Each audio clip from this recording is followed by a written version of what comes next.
ለምንድነው ልጄን ግንብራስ ብለህ የምትሰድበው? አይማርም፣ የቤት ስራ አይሰራም፣ የጭንቅላት ስራ አይሰራም። ይህንን የሚያክል ጭንቅላት ተሸክሞ በእውቀት ካልተሞላ በኮንክሪት የተሞላ ግንብ ነው ማለት ነው። እማዬ ግንብ ብሎ ይሰድበኛል። ዝም በል ግንብራስ።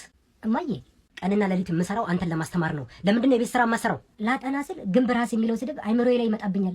ለምንድነው ግንብራስ ሆኜ የተፈጠርኩት? እኔ ወለድኩ እንጂ አልፈጠርኩም። የፈጠረን ጠይቅ። ፈጣሪ ሆይ ለምንድነው እኔን ግንብራስ አድርገህ የፈጠርከኝ? እኔ ልጅ መሳቂያ መሳለቂያ መሆን አለብኝ? ምን ነው ልጄ፣ ለምንድነው ያዘንከው?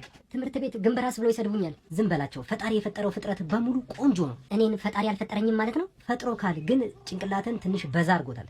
ግንብራስ መሆን አልፈልግም። ልጄ የላም ወተት ነጭ አይደለ? አዎ እውነት ነው፣ አይቀየርም። አንተም ራስን ለመቀየር አትሞክር። ምን ላድርግ? እሺ ልዩ ነህ። አንተን የሚመስል እዚህ ምድር ላይ ማንም የለም። ሂድና ወንድ ሁን።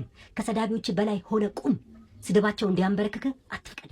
እሺ ተማሪዎች የቤት ስራ ሰራችሁ? ሰርተናል። ግንብራስስ? ሰርቻለሁ። ጎበዝ ግንብራስ። አመሰግናለሁ መምህር። ግንብራስ ስለ አልተናደድክም? አዎ አልናደድም። የምትሳደበውን አንተን መቀየር ባልችልም በአንተ ስድብ የተነሳ የሚጎዳው ስሜቴን ግን መለወጥ እችላለሁ። ፈጣሪ ቆንጆ አድርጎ ነው የፈጠረኝ። ይቅርታ ኤፍሬም፣ እስከዛሬ ስላሳዘብን። ትልቅ ትምህርትን ያስተማርከው ነው። ትትናክ ግን ግንብራስነትን ያለውጠውም። ግንብራስ ሆነህ ትወልዳለህ፣ ግንብራስ ሆነህ ትሞታለህ። እሺ የዛሬ ትምህርታችን የሚሆነው